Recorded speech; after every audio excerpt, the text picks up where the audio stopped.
Tiene plata, pero se le nota. Este no es el racismo que yo estoy dispuesto a aceptar en público, pero igual soy racista. No es el racismo pre-reforma agraria, es un racismo que se reconfigura en una sociedad globalizada, neoliberal. Para algunos sectores el indio nunca debió liberarse de la colonia, como también hay racismos mucho más contemporáneos que tiene que ver con la educación, en qué colegio, de qué colegio eres.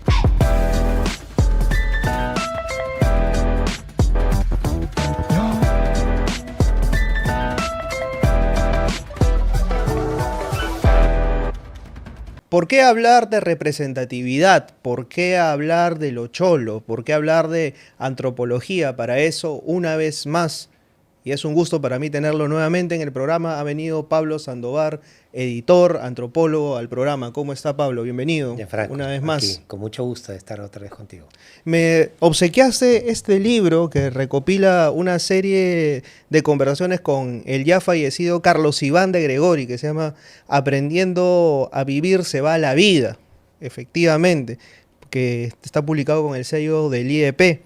Pero me quedo con una idea que habíamos discutido antes y que tiene que ver con una conversación que tienes también con Carlos Iván para la revista Argumentos del IEP, ¿no? Y es, ¿por qué ya no basta con hablar de lo cholo en el Perú? ¿Por qué ya no basta con hablar de lo popular y de lo campesino? ¿Por qué ya no hay que reducirlo únicamente a esas categorías, ¿no?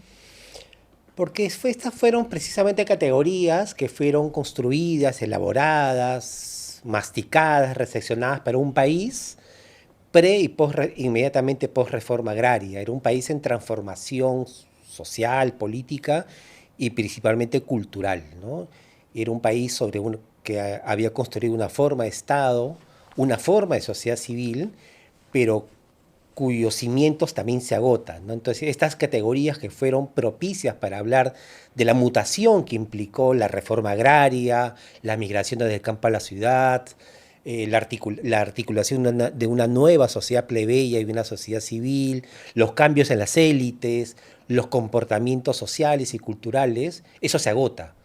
Ya desde los años 80 y con más claridad a partir de los años 90, que curiosamente, o no tan curiosamente en realidad, es el momento de apogeo del neoliberalismo en el Perú hasta el momento. Entonces, son categorías, lo cholo, lo popular, lo plebeyo, que fueron parte de un episodio de la historia peruana de la segunda mitad del siglo XX y tenemos dudas, por lo menos, preguntas acerca de si estas categorías todavía nos permiten pensar lo que estamos viviendo en los últimos 20 o 30 años, ¿no? Nelson Manrique en algún momento menciona, pues, ¿no?, que de pronto el racismo a propósito de lo que consideramos o no consideramos cholo ha ido cambiando también con el paso del tiempo, ¿no? Porque todos en algún momento también ya reconocemos en la actualidad que tenemos algún tipo de pasado relacionado a lo indígena, a lo campesino, pero ha mutado hacia más bien reconocer algunas formas de desprecio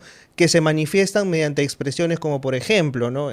Tiene plata, pero se le nota. De pronto dicen, ¿no? Este no es el racismo que yo estoy dispuesto a aceptar en público, pero igual soy racista. Hay racismo como imaginario, como discurso, y el racismo también como práctica, que está todo concatenado, ¿no? Se intersecta el mundo imaginario y el mundo de las prácticas.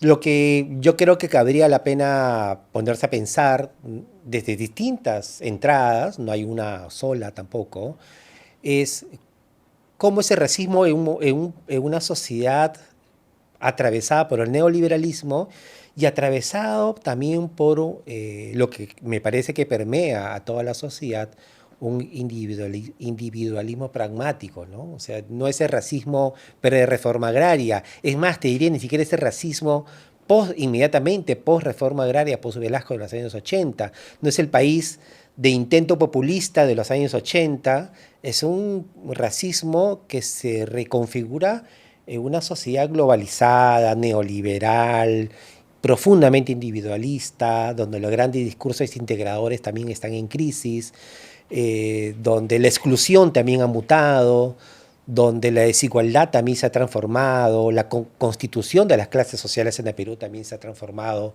donde, por ejemplo, la educación, el espacio educativo quizás sea uno de los escenarios más transparentes para ver la desigualdad y el racismo también en el Perú, por la pregunta metafórica, ¿no? De nuestra forma de los límites de la integración nacional, la clásica pregunta que es parte de otro libro del IEP, ¿en qué colegio has estudiado? ¿No? Dime de qué colegio eres y te diré qué tan ciudadano eres.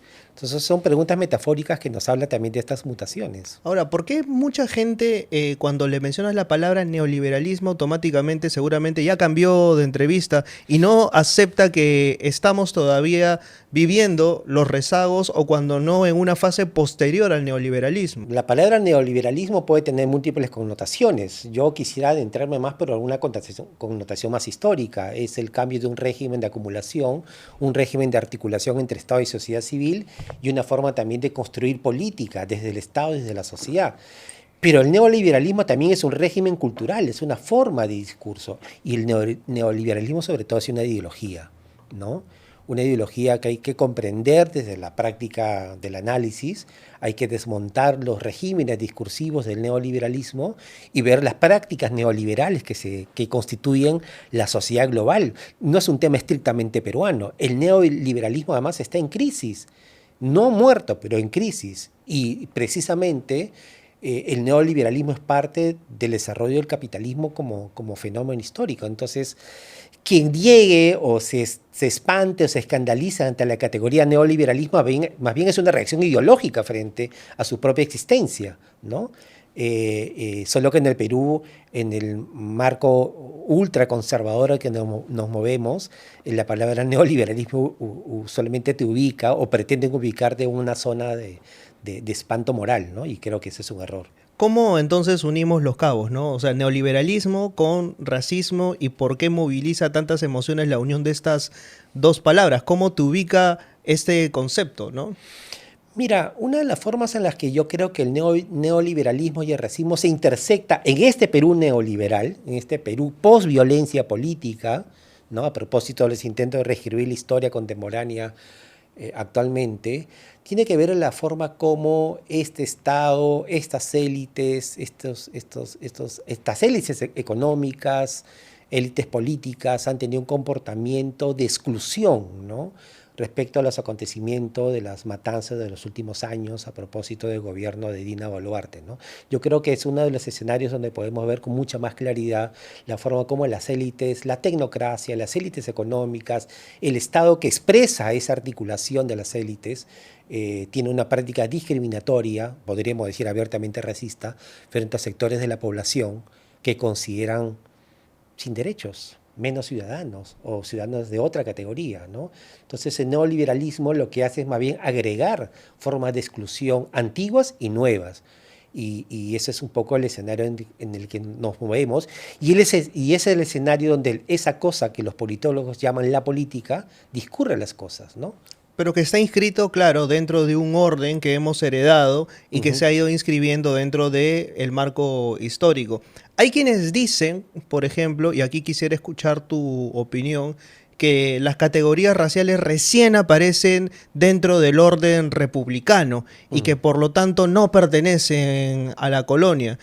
¿Cuál es tu opinión al respecto? Que no heredamos nada de la colonia, sino que esto más bien es después de la República. Mira, no es una cosa o la otra de manera excluyente. No hay, eh, los procesos históricos y culturales son parte de rupturas y continuidades al mismo tiempo. Habrá posiblemente algunos elementos de continuidad en forma de exclusión y discriminación racista, ¿no? O formaciones de exclusión racializadas, como también hay formaciones racializadas de exclusión que son parte de republicana del siglo XIX, y yo me atrevería sobre todo formaciones o prácticas racistas, discursos e imaginarios racistas que son incluso mucho más contemporáneos del siglo XX. Y me atrevería a decir incluso muy particularmente del siglo XXI, ¿no? El asunto es que se amalgaman, digamos, estas fuertes olas de una continuidad discriminadora que podría eventualmente tener un origen colonial, se amalgama y se intersecta con formas discriminatorias muy recientes que lo hacen muy potente y muy vigente, ¿no? Entonces uno puede percibir que para algunos sectores el indio nunca debió liberarse de la colonia, y todavía sectores de las élites que piensan eso, como también hay racismos mucho más contemporáneos que tiene que ver con la educación, en qué colegio, de qué colegio eres, de qué universidad eres, cómo te vistes, cómo comes, ¿no? Serás cholo con plata, pero no eres parte de la élite. Esas son formas mucho más recientes de discriminación y en la que el análisis social, la historia, la sociología, la antropología, ¿no? La crítica cultural en general tiene que saber descomponer y entender lo antiguo y lo nuevo, ¿no? Por ejemplo, cuestiones muy puntuales, ¿no? ¿Qué pasaba si es que de pronto dentro del orden colonial que se había establecido, un indio tenía que hacer un reclamo, lo tenía que hacer mediante un intérprete? Muy Ujú. probablemente ese intérprete tenía que hacerlo en castellano. Exacto, claro. Y ahí estás en una ya desigualdad de condiciones. Exacto, sí. Hay un elemento que tiene que ver con la historia colonial y la historia republicana. Cada quien en un periodo tiene sus particularidades, ¿no? Ahí los historiadores especialistas en estos periodos pueden abondar más en ideas muy precisas. Pero yo creo que hay un asunto que se ha perdido en el mundo, en el Perú más reciente, y era que había como momentos donde había como mediadores culturales, intermediarios culturales entre la sociedad y el Estado, ¿no? Por ejemplo, para representar al indio en el siglo XIX y el siglo XX aparecieron los indigenistas como aquellos intelectuales y políticos que trataron de representar, obviamente de manera tutelada, ¿no? A estas poblaciones indígenas para hacer un país, en la idea, la utopía de ser un país mucho más democrático e inclusivo. Eso fracasa y llegó a sus límites.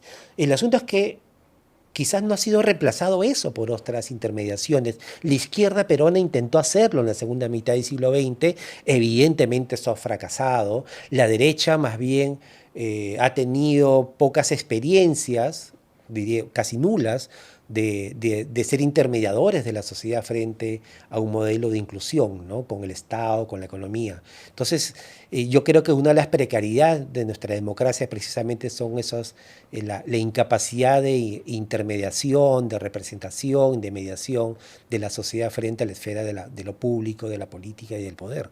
Parte del fracaso de la izquierda por tratar de ver estos temas de representatividad, ¿consideras que ha sido también esa mirada enteramente paternalista que se ha tenido sobre determinados orígenes?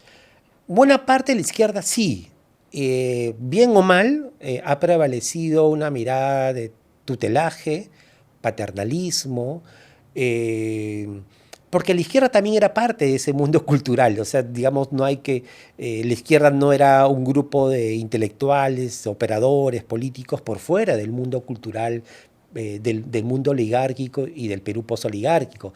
También son parte de, aunque claramente tenían una mirada mucho más moderna y progresista, digamos, mucho más democratizadora, pero no Porque escapa tampoco, claro, o sea, yo ¿no? leía, por ejemplo, el libro de Luis de la Puente Uceda, Ujú. y claro, dentro de las ideas de Luis de la Puente Uceda estaba, por ejemplo, la idea de poder guiar hacia los campesinos, hacia el ideal de la revolución, porque ellos no sabían qué era lo que querían. Entonces, por ejemplo, esa Mira, idea, por ejemplo, a mí lo que me parece es, no saben lo que quieren y nosotros les vamos a enseñar. Entonces, era, mm, desconfía del gamonal y ujú, ahora confía en el partido. claro. Entonces, era pasar de, o trasladarle la responsabilidad al gamonal y ahora al partido. Entonces, no dejaba de ser una forma de tutelaje también, ¿no? Sin querer resolver el asunto de una forma organizativa, política, adecuada y eficaz para dirigir a las masas o a la Claro. sociedad civil, yo creo, o sea, digamos, hay formas organizativas complicadas a nivel de la política de la izquierda que discutir, pero en términos culturales yo creo que una de las grandes debilidades y limitaciones de la izquierda ha sido su persistente vanguardismo, ¿no? Un poco lo que tú estás diciendo, el señalamiento que ellos tienen al pueblo, el pueblo está con, o el pueblo es nuestro, ¿no? Ese vanguardismo, esa cosa de capturar o secuestrar las esperanzas del pueblo en una dirección ideológica única, controlada o monopolizada por cierta izquierda, no diré toda, yo creo que en términos culturales ha sido su gran limitación y su gran derrota a nivel ideológico, cultural y simbólico. Precisamente en este libro Sí, claro, eso es lo que dice de de Gregori, Carlos ¿no? Iván, con Carlos Iván, que estas conversaciones que hicimos las tuvimos con José Carlos Agüero. Por ejemplo, hay una escena en la que él dice de manera muy abierta, muy autocrítica también, las grandes diferencias que había entre un cholo abogado provinciano como Saturnino Paredes, ¿no? Con los dirigentes blancos de izquierda de Lima, ¿no? Que no era, que él intuye como alguien sensible y a la vez antropólogo como era Carlos Iván, que no era un asunto estrictamente ideológico, político, en parte lo era, pero también era cuestión de sensibilidades, ¿no? ¿Qué era lo que observaba a propósito de la Que diferencia? Saturnino era un provinciano, ¿no? Poco sofisticado, poco cosmopolita, frente a esta izquierda limeña, que posiblemente tenía las, entre comillas, ideas más claras del proceso de democratización, pero que reproducía también prácticas discriminatorias, ¿no? Ninguneando de algún modo a esa otra franja de la izquierda que se sentía lejana también con la izquierda más limeña. Carlos Iván le dice izquierda pituca, ¿no? Claro. Bueno, es lo que él dice, lo dice en el marco de una autocomprensión Los caviarizó. y autocrítica. Bueno, él no utilizaría esa palabra, digamos, pero sí era muy autocrítico él mismo, ¿no? Muy autocrítico con esa forma, ¿no? Pero vamos, o sea, eso suele pasar hasta el día de hoy, ¿no? O sea, la por izquierda supuesto. sigue siendo, bueno, en palabras de César Hildebrand, ¿no? Un archipiélago de menudencias. O sea, se terminan peleando entre ellos y bueno, el resultado está ahí donde está, ¿no? O sea, mira el resultado. El 28 de julio asume la señora Fujimori, ¿no? La izquierda, como otras corrientes políticas, son parte del mundo social. De fondo no hay que sorprendernos que eso ocurra, ¿no? Y el asunto es cuáles son la gran pregunta, una de las posibles preguntas que hay que plantearse es cuáles son actualmente las ideas aglutinadoras de la izquierda para el Perú contemporáneo que tenemos, ¿no? Para un Perú donde el individualismo pragmático es lo que corroe y permea toda la sociedad. O sea, ¿qué tiene que decirle la izquierda a ese país? Ya no tanto a épicas colectivas comunitarias, sino a épicas individuales, ¿no? Donde el pragmatismo es lo que domina. Entonces la izquierda tiene que adecuarse y plantear alternativas o narrativas frente a ese país que ha cambiado profundamente. Y yo creo que es a nivel de las propuestas y sobre todo las ideas, más que las propuestas programáticas, yo creo que hay un nivel previo, un paso previo. ¿Cuáles son las ideas de izquierda que podría aglutinar y esperanzar a la gente, al individuo de a pie, ¿no? Y yo creo que ahí están las grandes limitaciones y buena parte de la izquierda, que eso no es homogénea, es variopinta, pero creo que tiene un rasgo común, ¿no? Que está anclado en la añoranza y la melancolía de un pasado idílico. Y eso creo que es una de sus grandes limitaciones actuales, ¿no? Dos cosas a propósito de esto, ¿no? Yo leía pues el libro de José Sousa que hablaba a propósito del pobre de derechas, no necesariamente del pobre de derechas porque es pobre y vota por la derecha, sino qué hizo la derecha y que la izquierda no hizo. Y es que la izquierda empezó a pelear inútilmente batallas que descuidaron sus bases más sensibles. La lucha por lo popular, la lucha por lo masivo, y que la derecha absorbió y que básicamente terminó ganándole la pulsada en ese sentido. Y en ese sentido el pragmatismo de la derecha sirvió mucho más, ¿no? O sea, empezó a incurrir en el populismo porque la izquierda, dentro de la abstracción de las ideas que puede tener dentro de este archipiélago de menudencias y de ideas y de conceptos que se encerró también en elitismos académicos bastante elevados, no pudo aterrizar jamás. Mira, yo recuerdo mucho hace unas campañas, creo que eran municipales o presidenciales, antes de pandemia, me parece, no recuerdo exactamente, pero de los últimos 10 años, una escena donde una dirigente de izquierda dijo que no era ya necesario ir a los cerros a buscar el voto popular porque en los cerros los pobres votan por un tupper, ¿no? Lo cual, eso me pareció terrible. No solo por el asunto táctico, estratégico de una elección, sino me parecía más bien la derrota moral de una apuesta de izquierda progresista, de aquello que, para mencionar otra vez a Carlos Iván, una aspiración hegemónica, ¿no? De la izquierda por conquistar, ¿no? La voluntad popular, ¿no? en un país neoliberal. Entonces, decir una frase así de que Es muy desafortunado, para que ir a un ¿no? cerro a pelear, digamos, ¿no? A convencer, primero a entender lo que está ocurriendo, me parecía una derrota moral, ¿no? Ya las explicaciones políticas, la verdad que no tiene mucho sentido, pero a mí era una derrota moral. O sea, si un sector de la izquierda piensa así, de los sectores plebeyos populares, en realidad no, es otra cosa. Ahora, volviendo al tema, o sea, que habíamos tocado al inicio, ¿no? Acá tuvimos también a José Carlos, y Ujú, José Carlos Agüero nos decía, ¿no? Nos enfrascamos en esta idea de, por ejemplo, ¿por quiénes votan los peruanos? O sea, el mm, voto identitario. ujú. Todo voto finalmente es Ah, claro, identitario, ¿no? sí. Y él ya llegaba a la conclusión. No fue identitario, por ejemplo, el voto de la costa limeña, por ejemplo, por Nieto. Ujú, No todos los votantes de Nieto se parecen, finalmente no fueron a las mismas universidades, no tienen los mismos privilegios.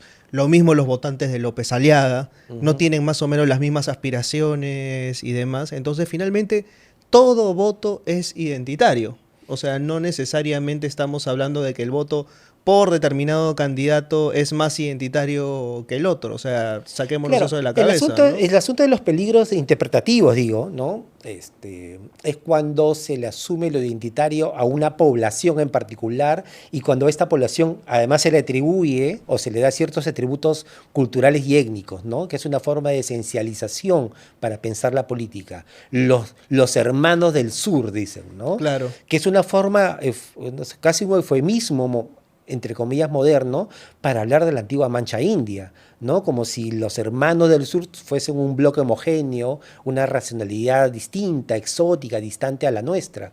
Lo que primero hay que tener es la racionalidad de su voto, de su comportamiento político, que al parecer es sistemático, es un voto contra algo, contra un orden dominante, contra una escena oficial. Es ahí donde en realidad, entonces más que pensarlos como lo étnico o como el sur, hay que más bien pensar de las razones políticas por las cuales se comportan de esa manera, ¿no? Como también hay que pensar cómo, por qué el norte la costa del norte peruano tiene un voto sistemático hacia postura más de derecha, ¿no? Entonces hay que historizar, hay que explicar la política, la sociedad, distintas formas de individualismo que hay en Puno, como un individualismo que hay en Trujillo o en Piura, Lo ¿no? que significa, por ejemplo, y esto lo decía según en la conversación de la revista Argumentos con Carlos Iván, ¿no? ¿Qué significa realmente reconocer al otro? Ujú, ¿Qué significa ese sentido de otredad? O sea, ¿qué tanto ujú. hemos internalizado ese concepto, ¿no? Mm. Mira, podemos podríamos pasar horas discutiendo sobre la idea de reconocimiento y la otredad, ¿no? Si la otredad es cultura, si la otredad es etnicidad, si la otredad es ciudadanía, estrictamente hablando. Pero yo quisiera plantearte una escena muy particular de las limitaciones de una sociedad que, como la peruana, que tiene serios problemas y limitaciones con el asunto de reconocimiento. Y es algo tan simple, tan fuerte, tan duro, tan doloroso, y es que no nos reconocemos como una sociedad post-conflicto, como una sociedad que atravesó una guerra interna, donde incluso las propias palabras para nombrar lo que nos pasó está en disputa o en negación, ¿no? En vez de hablar de conflicto interno, es solo terrorismo. En vez de hablar de una sociedad post-conflicto, no es una sociedad que ha sido pacificada por el neoliberalismo fujimorista. Entonces, ahí entramos también a una zona de disputa del lenguaje, de los discursos, ¿no? Que trata de legitimar un orden impuesto sobre la base de no reconocimiento, que incluso, y eso lo veremos, no tengo una varita mágica ni una bola de cristal, pero estamos creo que entrando a una etapa mucho más transparente, bien o mal, por fin se va a transparentar los intentos por la reescritura de la historia. Hubo intentos en los últimos años, un poco vergonzantes, pero creo que ahora con lo que se viene con la política peruana se va a transparentar los intentos de reescritura de la historia, y una reescritura de la historia quizás marcada por el no reconocimiento.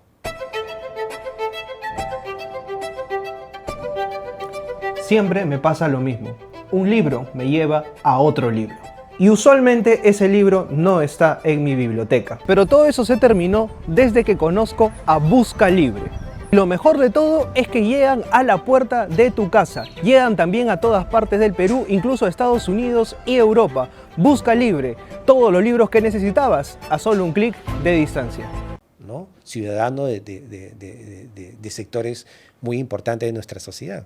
¿Tú crees, o sea, que de pronto, luego de las movilizaciones que hubo, post de Dina Boluarte y todo lo que ocurrió, hubo un resurgimiento de las identidades, pero que luego de lo que ocurrió y cómo se aplacaron estas disidencias, hubo miedo y esto aplacó un poco ese resurgimiento?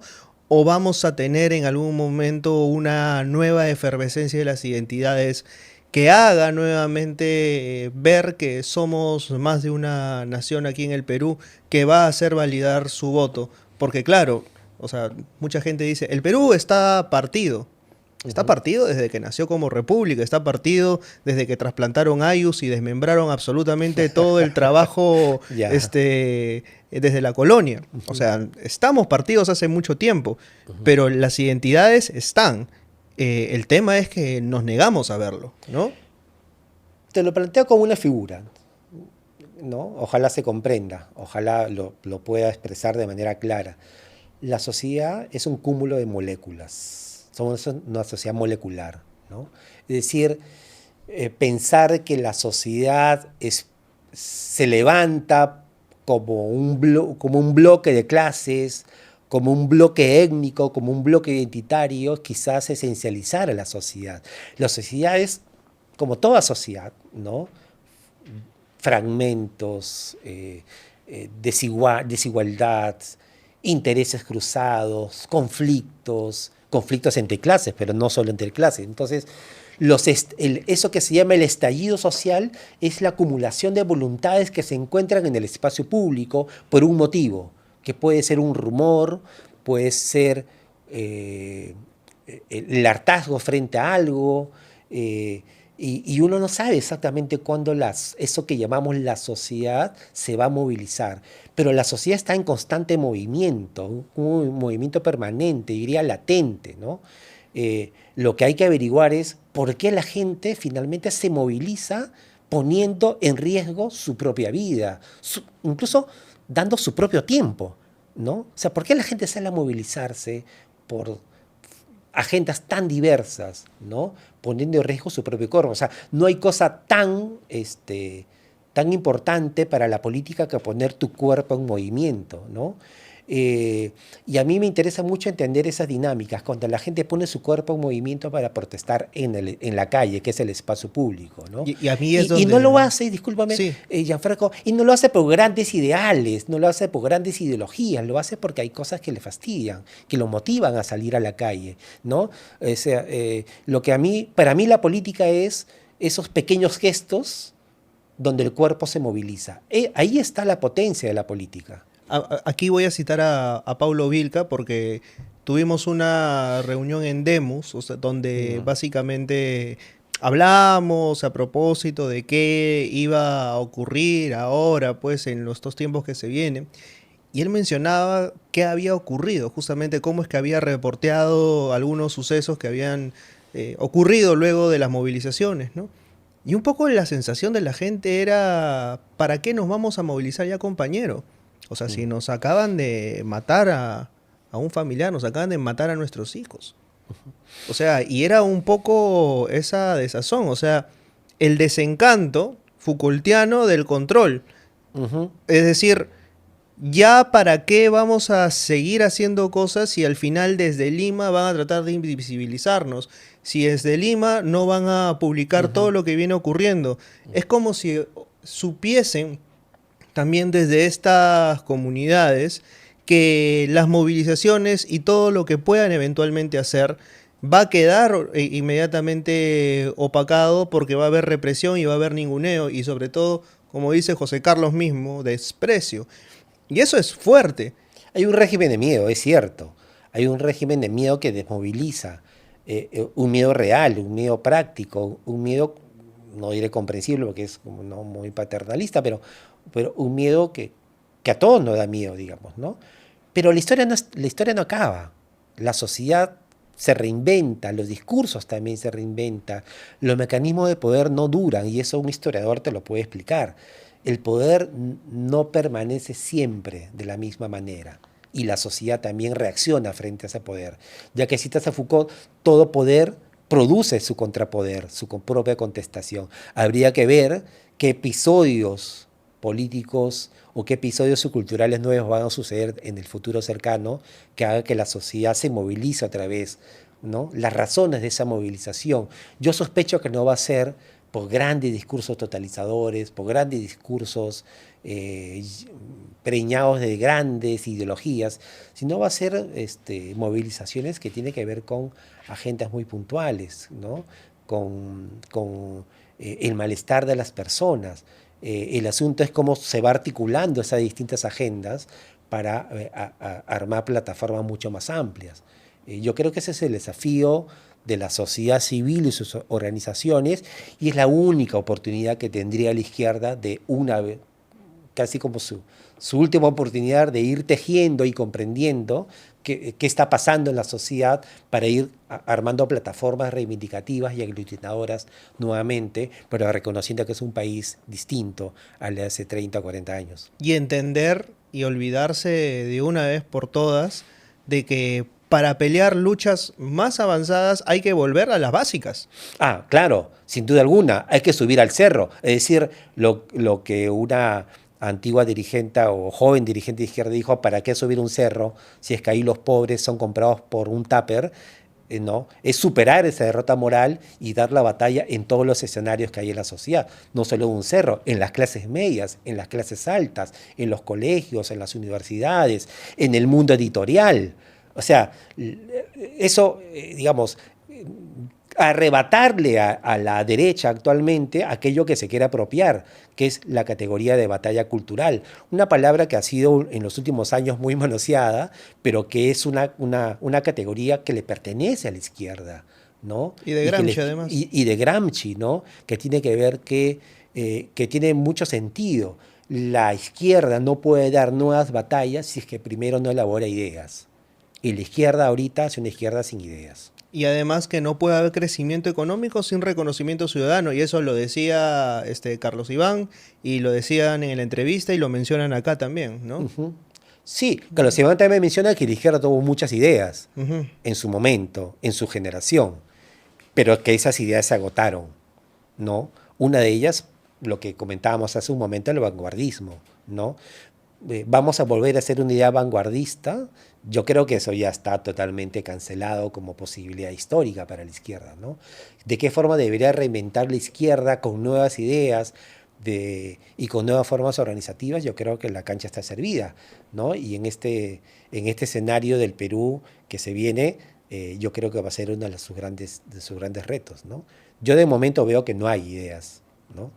Hay mucha melancolía, pero no muchas ideas. ¿Y por qué se produce más bien esa melancolía y no el reto de mirar al presente y enfrentarlo? O sea, ¿será que más bien han copado todo como para que se produzca un contragolpe necesario? Yo creo que la izquierda, la izquierda, digamos, ¿no?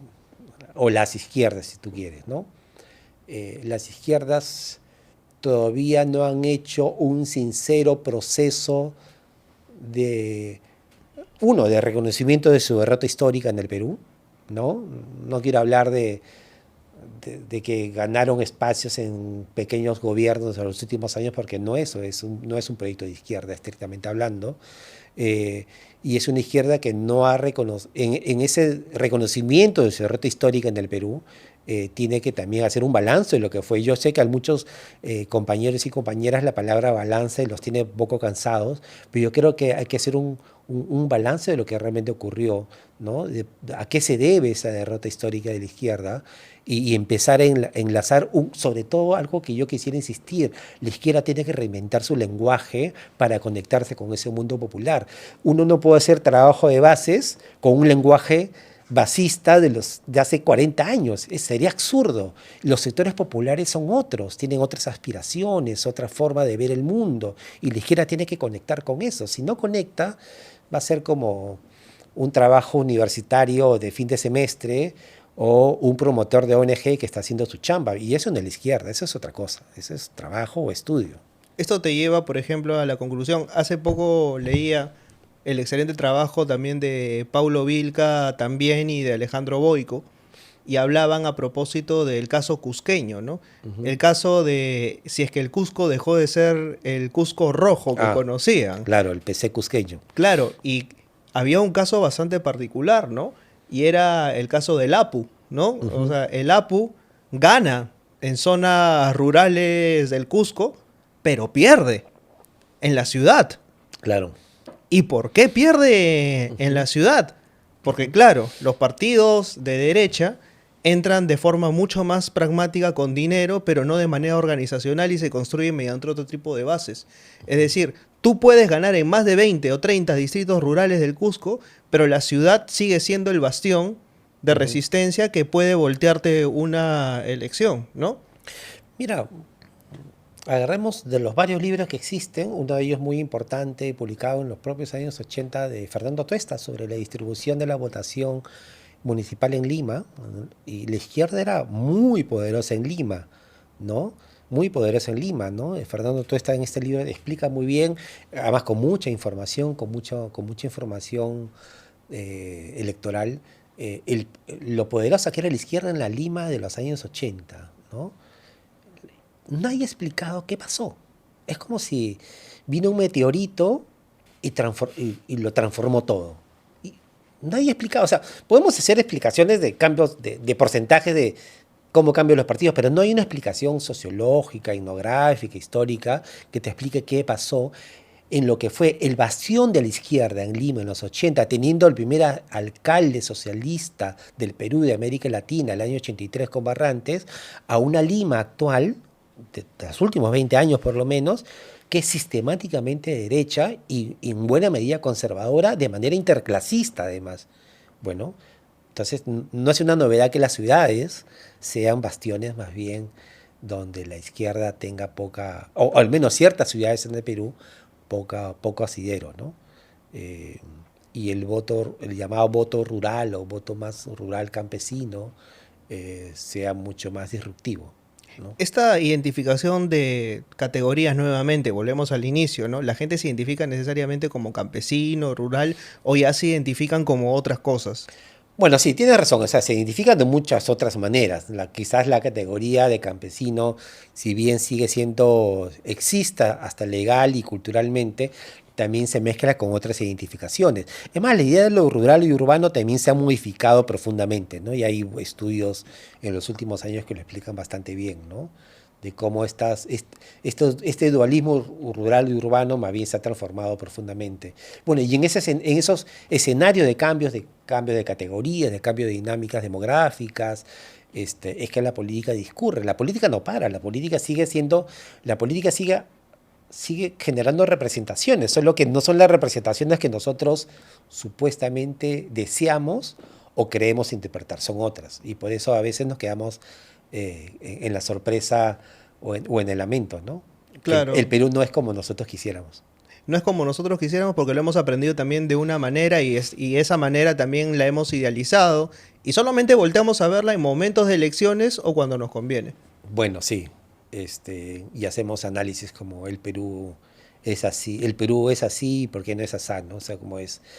Partimos de un modelo ideal de lo que debería ser el Perú, que muchas veces no estoy en contra de las posturas morales, pero en el análisis más objetivo, más frío, a veces las posturas morales no ayudan mucho porque más bien te termina poniéndote un corsé, digamos, ¿no? Analítico. Digamos, el análisis no necesariamente está preñado de buenas intenciones, ¿no? Sino que te lleva por caminos inesperados. Y estamos viendo, mira, la política peruana de los últimos 10 o 15 años nos ha llevado por rumbos que no teníamos previsto. Y eso es porque básicamente las organizaciones políticas hoy no premian necesariamente a la organización política como tal, sino a la carrera misma de un líder carismático y nada más. Es como que hay la desvencijación total del todo el aparato, sino el premio único al individuo, ¿no? Al que hace la carrera, no tanto a todo lo demás, ¿no? Sí, o sea, así como hay una derecha autoritaria, ahora en el poder, ¿no? Ahora sí con el poder.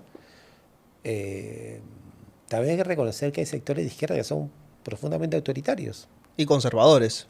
Y profundamente, no solo autoritarios, sino además profundamente conservadores, ¿no? Un conservadurismo que no dialoga con la sociedad. Yo creo que la sociedad es mucho más, en términos hasta culturales, mucho más abierta y progresista, pero que no logra, digamos, cuajar una representación política de esa variedad cultural que hay en la sociedad, que tiene que ver precisamente por lo que conversábamos hace un momento. El no reconocimiento también pasa por unas representaciones políticas conservadoras, de izquierda y de derecha, ojo, ¿no? De derecha. Y la sociedad, mira, la gente es muy diversa, la gente es muy libre también en sus prácticas cotidianas, ¿no? Solo que no tiene representación, ¿no? Efectivamente. Y que la gente hace cosas en la calle, Así se es. besa, no sé, hace cosas, ¿no? No sé qué tan libre van a ser para besarse ahora en adelante. Ojalá lo hagan, ojalá no se cohíban, pero todo eso no tiene representación, ¿no? Desde la derecha podemos esperar su conservadurismo, ¿no? Pero ahí es donde se unen la cola y la cabeza de la serpiente, pues Ujú. justamente en el conservadurismo más rancio, y ahí es donde pueden darse pactos pues como el fujisarronismo y demás cosas que hemos Ujú. venido teniendo desde el poder. ¿Este libro se puede conseguir todavía? Sí, claro O que ya sí. no? Ese Ahí lo libro tengo, lo o venden sea, en... imagino que lo están vendiendo ahora en la fila, en el stand del IEP ujú. y en las librerías. Es un libro que ya tiene sus años, no es una novedad editorial, ¿no? Pero que es un libro que me parece que explica muy bien el itinerario personal y biográfico de uno, no solo de los grandes antropólogos contemporáneos del Perú, que fue Carlos Iván de Gregori, no solo un intelectual, sino un intelectual y un antropólogo vinculado siempre a la izquierda peruana. Y lo que hicimos con José Carlos precisamente en este libro fue tratar de comprender su vida, sus pasiones, ¿no? Sus errores también, su autocomprensión. Fue una conversación entre tres personas, ¿no? Tres personas amigas, que permitió y que permite al público lector que se acerque a este libro comprender a través de la vida de Carlos Iván también los avatares del Perú contemporáneo, sobre todo del Perú de la segunda mitad del siglo XX. Alguien que se forma como antropólogo y se hace de izquierda en el Perú antes de Velasco, alguien que se vuelve de izquierda en los años 60, 70, alguien que conoce muy temprano a Sendero Luminoso, alguien que se vincula a la izquierda nacional y que también es testigo del fracaso de la izquierda peruana, y es alguien que también que empieza a vivir y se reubica también en el Perú del fujimorismo neoliberal, ¿no? Entonces, son varios registros que el lector y lectora va a encontrar en este libro a propósito de la vida de un intelectual público, como fue Carlos Iván. Así es, bueno, yo las invito a ir al stand del IEP a buscar este libro de conversaciones de Pablo Sandoval, de José Carlos Agüero, a propósito de Carlos Iván de Gregori, y los invito y las invito también a ver Contratapa, Insomnio y todos los demás programas que tenemos en la Buen Librero Network. Conmigo será hasta el próximo jueves. Chao, chao.